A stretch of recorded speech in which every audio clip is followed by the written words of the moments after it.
এসএসসির শিক্ষক নিয়োগে ব্যাপক দুর্নীতির অভিযোগ উঠেছিল। কলকাতা হাইকোর্টে এই সংক্রান্ত শুনানির পর 2016 সালের সম্পূর্ণ নিয়োগ প্রক্রিয়ায় বাতিল হয়ে গিয়েছিল। ফলে 25,753 জনের চাকরি চলে গিয়েছিল। পশ্চিমবঙ্গ সরকার এই রায়কে চ্যালেঞ্জ করে এবং সুপ্রিম কোর্টের দ্বারস্থ হয়। গত 10 ফেব্রুয়ারি শীর্ষ আদালতে শেষ হয় এই মামলার শুনানি। বৃহস্পতিবার সেই প্রায় 25,000 চাকরি বাতিল মামলায় রায় ঘোষণা করা হবে। আমার ঠিক আছে, এইভাবে পরিশ্রম করে তার ফল যদি এই হয়, তাহলে তো এই যে পরিশ্রমের ফল আসে কথাটা প্রবাদটাই পুরো ভুল হয়ে গেল। যারা আপনার মতো প্রত্যন্ত জায়গা থেকে আসেন, যে মেয়েরা আজকে শিক্ষক হওয়ার বা অন্য চাকরি করার স্বপ্ন দেখছেন, তাদের মেরুদণ্ড ভাঙা বলে মনে করছেন? ডেফিনেটলি এটা তো আর কিছু বলার অপেক্ষা রাখে না। মানে আমার যদি এই হয়, এর পরবর্তীতে কি হবে এই সরকার যদি থাকে আমি জানি না।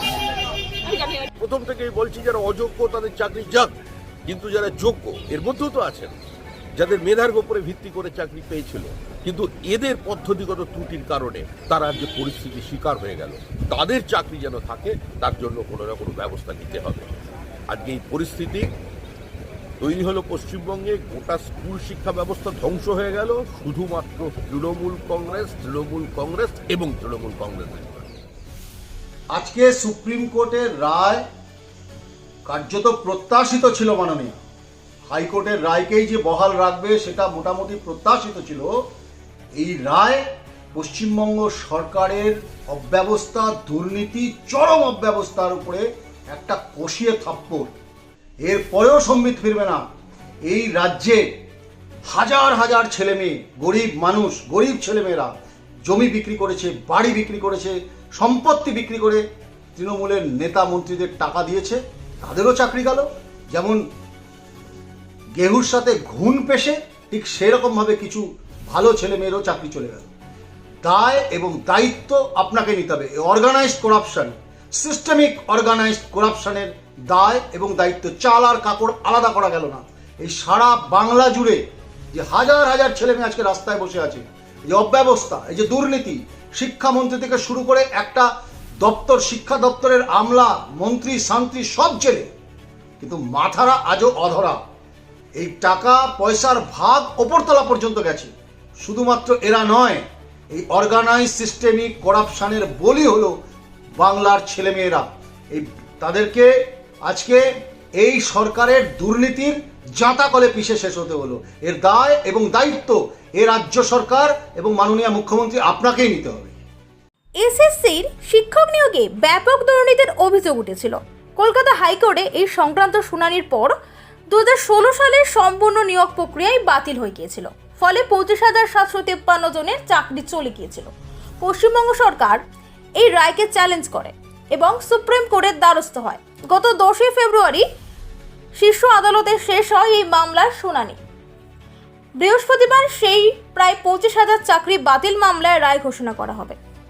আমার ঠিক আছে, এইভাবে পরিশ্রম করে তার ফল যদি এই হয়, তাহলে তো এই যে পরিশ্রমের ফল আসে কথাটা প্রবাদটাই পুরো ভুল হয়ে গেল। যারা আপনার মতো প্রত্যন্ত জায়গা থেকে আসেন, যে মেয়েরা আজকে শিক্ষক হওয়ার বা অন্য চাকরি করার স্বপ্ন দেখছেন, তাদের মেরুদণ্ড ভাঙা বলে মনে করছেন? ডেফিনেটলি এটা তো আর কিছু বলার অপেক্ষা রাখে না। মানে আমার যদি এই হয়, এর পরবর্তীতে কি হবে এই সরকার যদি থাকে আমি জানি না।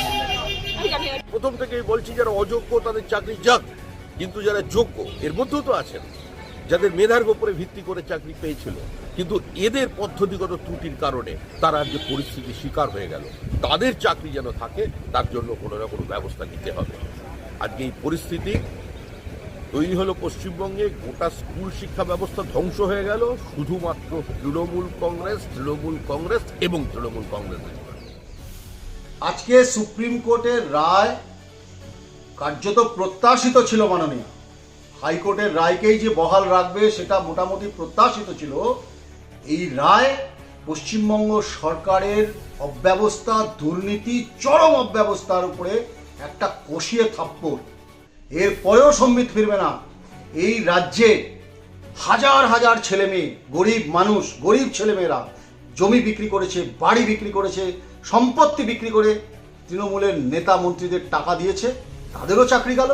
যেমন গেহুর সাথে ঘুণ পেশে ঠিক সেরকমভাবে কিছু ভালো ছেলে মেয়েরও চাকরি চলে গেল। দায় এবং দায়িত্ব আপনাকে নিতে হবে। অর্গানাইজড করাপশন, সিস্টেমিক অর্গানাইজড করাপশনের দায় এবং দায়িত্ব, চাল আর কাপড় আলাদা করা গেল না। এই সারা বাংলা জুড়ে যে হাজার হাজার ছেলে মেয়ে আজকে রাস্তায় বসে আছে, এই যে অব্যবস্থা, এই যে দুর্নীতি, শিক্ষামন্ত্রী থেকে শুরু করে একটা দপ্তর, শিক্ষা দপ্তরের আমলা, মন্ত্রী, শান্তি সব জেলে, কিন্তু মাথারা আজও অধরা। এই টাকা পয়সার ভাগ ওপরতলা পর্যন্ত গেছে।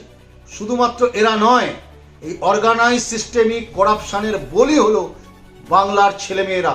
এই তাদেরকে আজকে এই সরকারের দুর্নীতির জাঁতাকলে পিষে শেষ হতে হলো। এর দায় এবং দায়িত্ব এ রাজ্য সরকার এবং মাননীয় মুখ্যমন্ত্রী আপনাকেই নিতে হবে।